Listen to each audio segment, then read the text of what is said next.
नमस्कार, राम राम, आदाब, सत श्री अकाल। कैसे हो दोस्तों?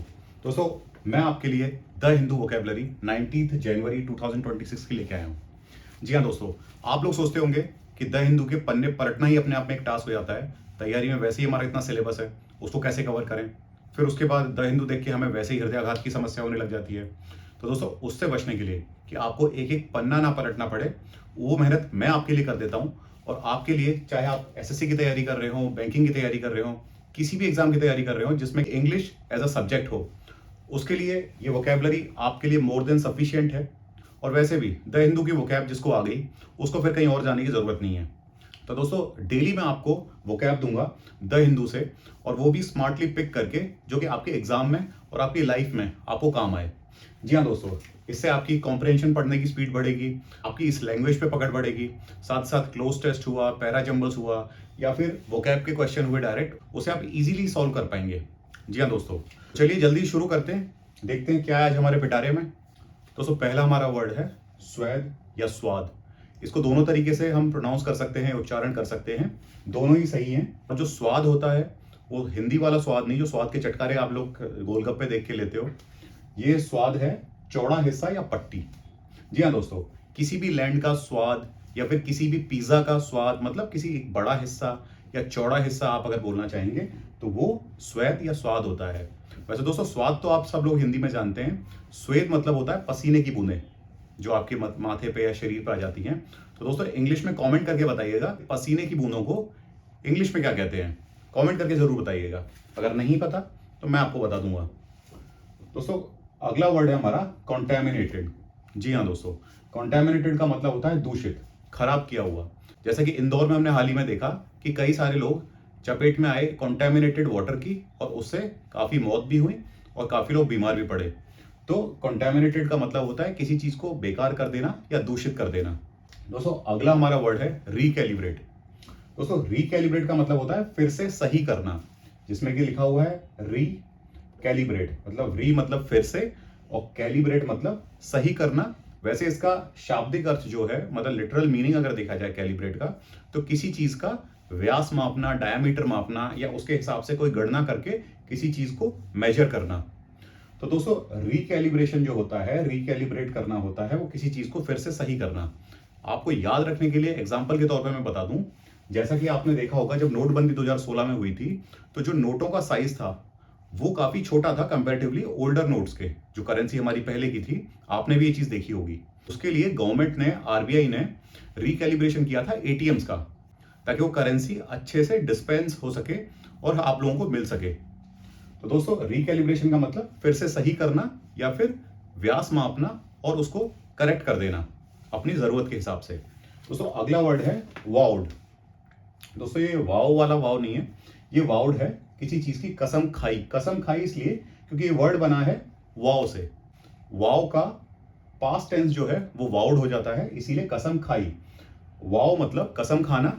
और जैसा कि आपने देखा था बाहुबली में, किस तरह से अमरिंद्र बाहुबली शिवगामी देवी को साक्षी रख के कसम खाते हैं, ये वाव वही है। जी हाँ दोस्तों, और ओथ वाव का एक सिनोनिम है। जी हाँ दोस्तों, अब अगला जो वर्ड है भारी भरकम सा दिखेगा, लेकिन याद करने के लिए आपको बहुत अच्छा तरीका बता दूंगा। रिकॉनेसेंस।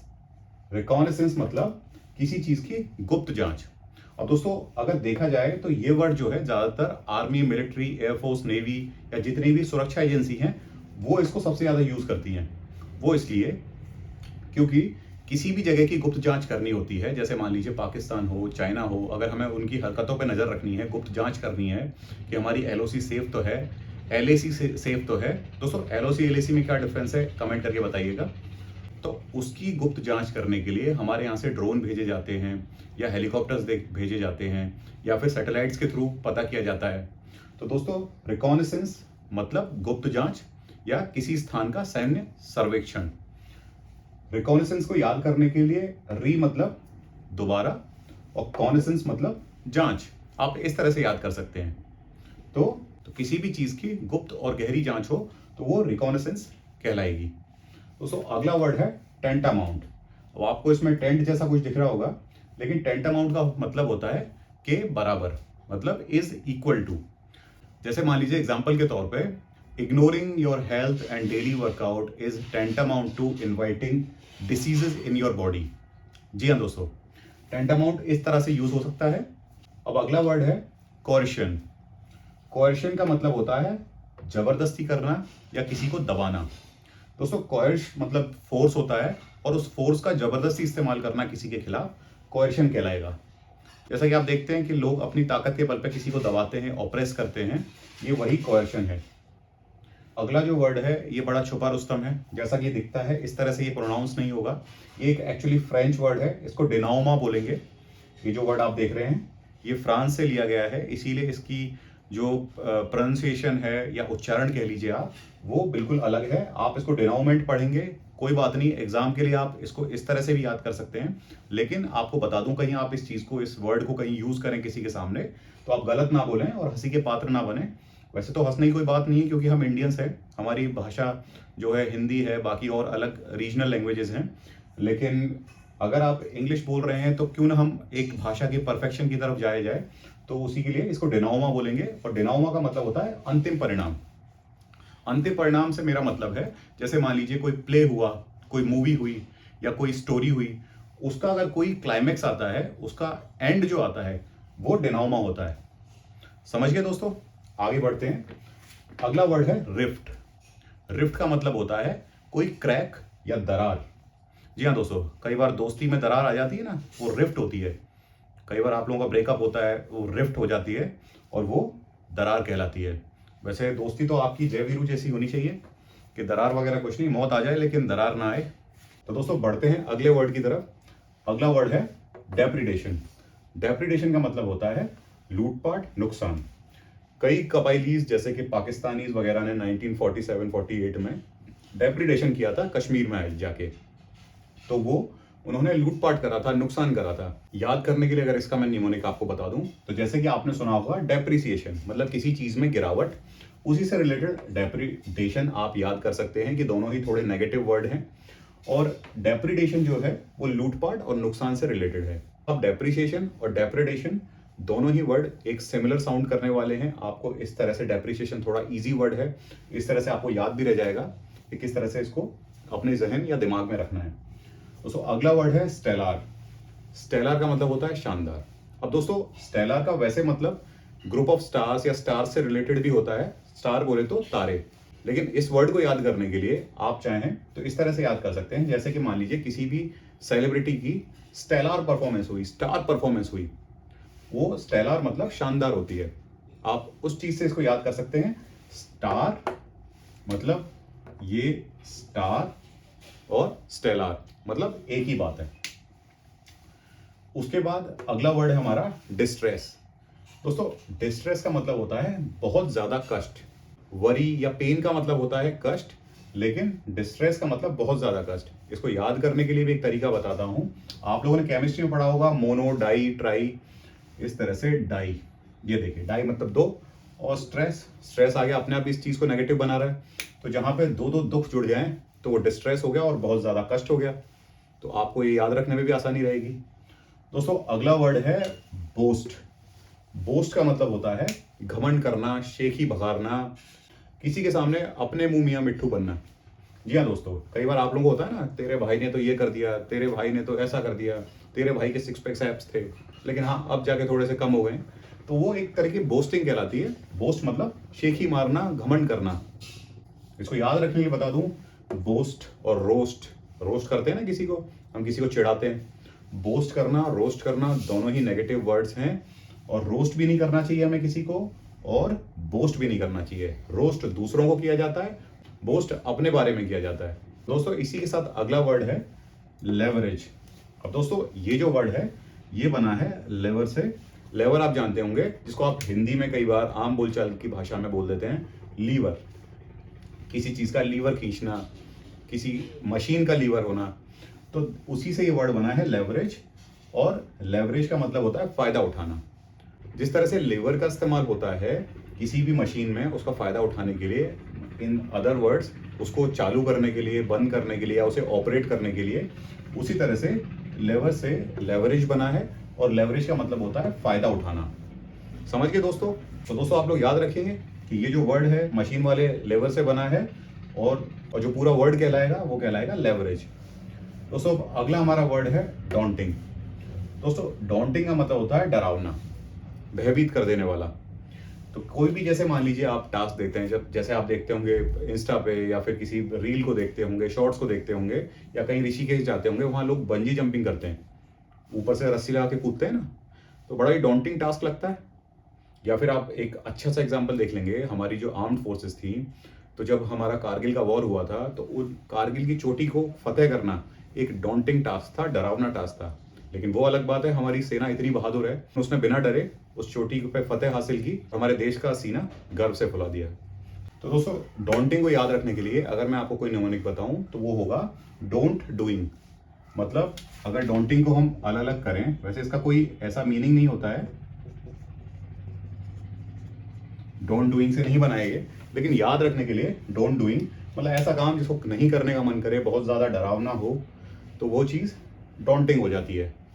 दोस्तों अगला जो वर्ड है वो है हमारा रोबस्ट। रोबस्ट का मतलब होता है मजबूत। दोस्तों अगर डेली आप वर्कआउट करते हैं, एक्सरसाइज करते हैं, तो आपका शरीर बनता है रोबस्ट।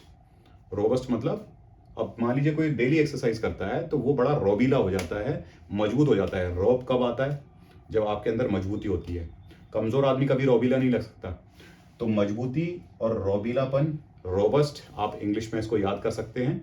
और रोबस्ट का मतलब क्या होता है? मजबूत। समझ गए दोस्तों? आगे बढ़ते हैं। अगला वर्ड है कॉन्शियंस। वैसे आपको लगेगा दो वर्ड से मिलकर बना है, कॉन प्लस साइंस, लेकिन इसको कॉन्साइंस नहीं, कॉन्शियंस बोलते हैं। कॉन्शियंस का मतलब होता है अंतरात्मा या अंतर विवेक। मतलब आपकी अंदर से जो सहज बुद्धि, जो आपकी बात आप बोलते हैं ना, मुझे अंदर से ये आवाज आई है कि मुझे ये काम करना चाहिए, नहीं करना चाहिए, कि मैं नहीं पढ़ रहा हूं तो मेरे कॉन्शियंस ने मुझे धक्का दिया है कि मेरे पेरेंट्स के साथ मैं ये धोखा कर रहा हूं। आपको ये फील होता है कभी? ये फील होता है, वो आपके कॉन्शियंस की आवाज होती है। को याद रखने के लिए आपको एक निमोनिक में बता देता हूं, कौन प्लस साइंस। मतलब ऐसी कौन सी साइंस भाई, ये तो अंतरात्मा की आवाज है। इस पे साइंस हमेशा लॉजिक्स पे बिल्ड होती है, ये बिना लॉजिक के है और ये आपकी अंतरात्मा की आवाज है। तो दोस्तों इसके बाद अगला वर्ड है एनादेमा। एनादेमा का मतलब होता है अभिशाप। मतलब जैसा कि तुलसीदास जी ने कहा है कि poverty is an anathema for the society और फॉर द नेशन और फॉर द पर्सन हिमसेल्फ। मतलब कि जो गरीबी है वो बहुत बड़ा अभिशाप है, पाप है, खुद के लिए, समाज के लिए और पूरे देश के लिए। दोस्तों आप लोग ये बात कमर कस लें, ठान लें कि आप पैदा भले गरीब हुए होंगे, लेकिन आपको गरीब मरना नहीं है। समझ गए? नहीं तो क्या हो जाएगा, वो एक अनादिमा। समझ गए? आगे एक और वर्ड है हमारा, वो है स्टॉल। अब ये कोई टी स्टॉल वाला स्टॉल नहीं है, लेकिन उससे आपको मैं याद करने का तरीका बता दूंगा। स्टॉल का मतलब होता है रोकना। और जहां भी आप लोग कहीं भी निकल रहे होते हैं तो आप टी स्टॉल देख के जो रुक जाते हैं, वो स्टॉल रोकना ही होता है। इससे आप याद कर सकते हैं। समझ गए आप? वो स्टॉल का मतलब बूथ वाला स्टॉल नहीं है। हाँ, इसका एक और मीनिंग, वो बूथ या कियोस्क बोल सकते हैं आप, जिसपे चाय वगैरह या कोई भी चीज बेची जाती है। लेकिन ये स्टॉल का मतलब होता है रोकना। दोस्तों जैसे कि आप दिल्ली एनसीआर में कहीं भी जाते होंगे, वहां देखते होंगे कि वहां कई सारी बिल्डिंग्स बनना शुरू तो हुई, लेकिन अपने आखिरी चरण पे नहीं पहुंची और बन नहीं पाई। तो वो क्या हुआ, वो सारे रियल एस्टेट के प्रोजेक्ट्स स्टॉल्ड हो गए due to the bankruptcy of those builders. मतलब वो बैंकरप्ट हो गए, दिवालिया हो गए सारे बिल्डर्स, तो इसीलिए सारे प्रोजेक्ट्स स्टॉल्ड हो गए। स्टॉल्ड मतलब रुक गए, रोकना। तो दोस्तों अभी जाइएगा मत, ये मत सोचिएगा वर्ड्स खत्म हो गए। अभी और वर्ड्स तुरंत चुटकी बजा के आएंगे। ये देखिए, हो गया ना जादू। तो दोस्तों अगला हमारा जो वर्ड है वो है क्वैश। क्वैश का मतलब होता है कुचल देना। इसको याद करने के लिए आप सोच सकते हैं, आप जानते हैं स्क्वैश। स्क्वैश मान लें, किसी टमाटर को स्क्वैश कर दो या किसी भी नींबू को स्क्वैश कर दो, मतलब उसको कुचल देना। उसी से रिलेटेड एक क्वैश है। क्वैश मतलब कुचल देना, दबा देना। जैसे मान लीजिए किसी भी ऑर्डर को या किसी भी आदेश को आप क्वैश करवाते हैं, उसको रद्द या निरस्त या फिर उसको दबा देना चाहते हैं, तो वो कोर्ट द्वारा क्वैश कराया जाता है। दोस्तों अगला हमारा वर्ड है इंटरडिक्ट। इंटरडिक्ट का मतलब होता है प्रतिबंध लगाना। दोस्तों जब आप लोगों के फ़ोन में मैसेजेस किसी और के पकड़े जाते हैं और आपके पेरेंट्स आपको पकड़ लेते हैं, तो क्या करते हैं वो आपको, they interdict you to use mobile freely. बिल्कुल दोस्तों, कुछ दिन पुराने याद आ रहे हैं कि नहीं आप लोगों को, जब आपका फ़ोन पकड़ा गया था पहली बार और उस फ़ोन पे किसी का मैसेज था और उस मैसेज को पढ़ के घर वालों की आंखें चौड़ी हो गई थी। तो दोस्तों वो इंटरडिक्ट करते हैं, हमारे घर वाले हमारी भलाई के लिए करते हैं। तो इंटरडिक्ट का मतलब होता है प्रतिबंध लगाना। अगला वर्ड है हमारा थॉट। अब थॉट जो वर्ड है आपको थोड़ा सा हो सकता है नया लगे, लेकिन थॉट का मतलब होता है विफल करना या उलट देना।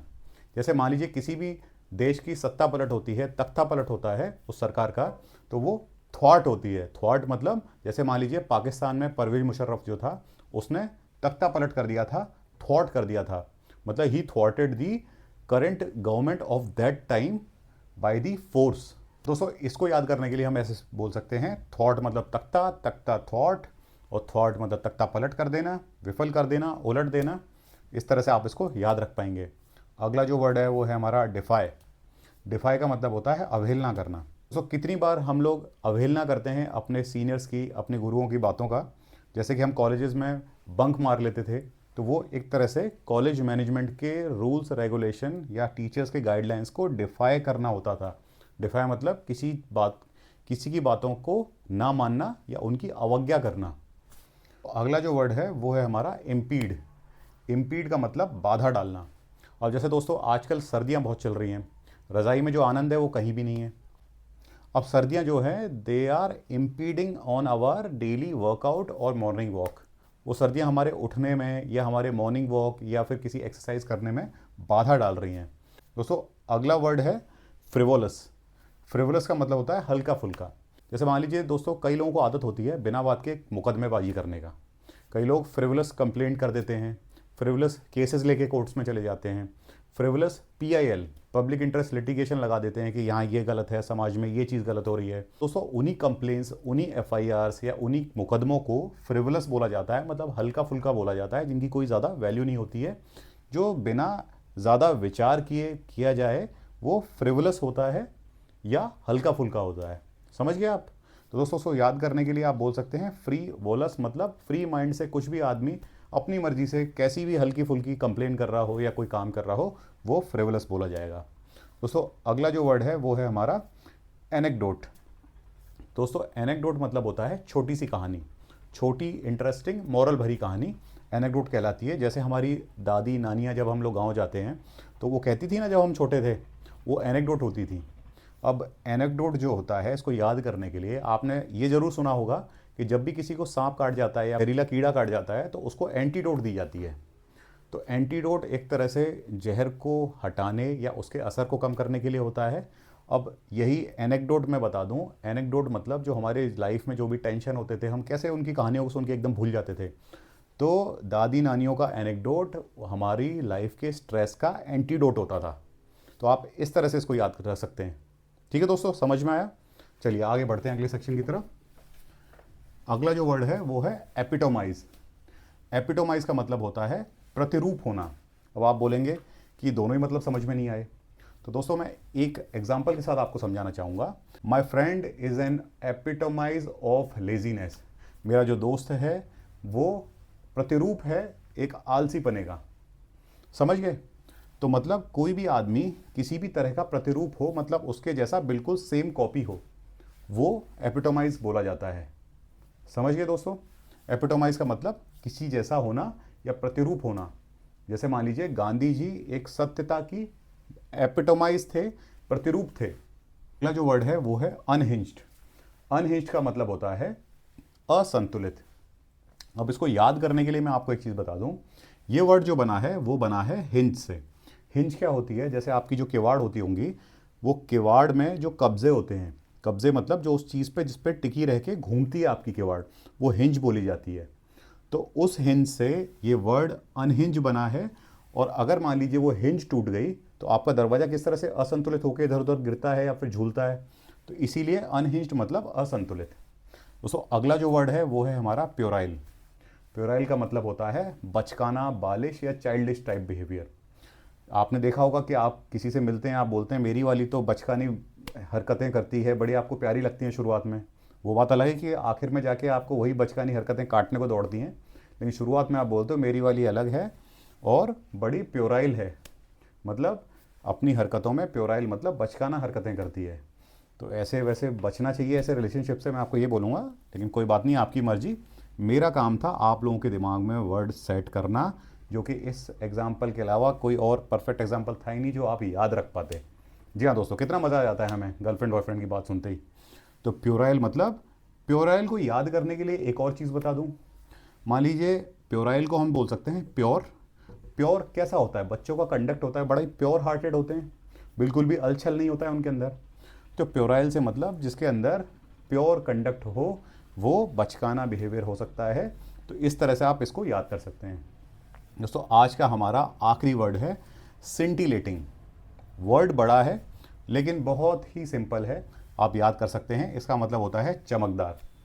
जैसे कि Virat Kohli had scintillating performance in the match, मतलब बहुत ही चमकदार, बहुत ही उत्कृष्ट, बहुत ही उम्दा जो है, मतलब जो अलग से आउटशाइन करे, जो अलग से चमके, वो सिंटिलेटिंग परफॉर्मेंस कहलाएगी। तो दोस्तों ये थे आज के हमारे द हिंदू वोकैबलरी के वर्ड्स जो मैं आपके लिए छांट के लाया।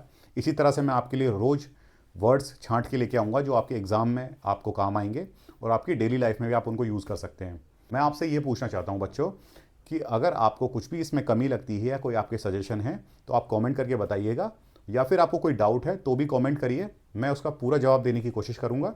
और तब तक के लिए आप इनको रिवाइज करिए, और मिलता हूँ मैं अगली वीडियो अगले दिन के साथ, और फिर हम सीखेंगे नए वर्ड्स द हिंदू के। तो तब तक के लिए जय हिंद।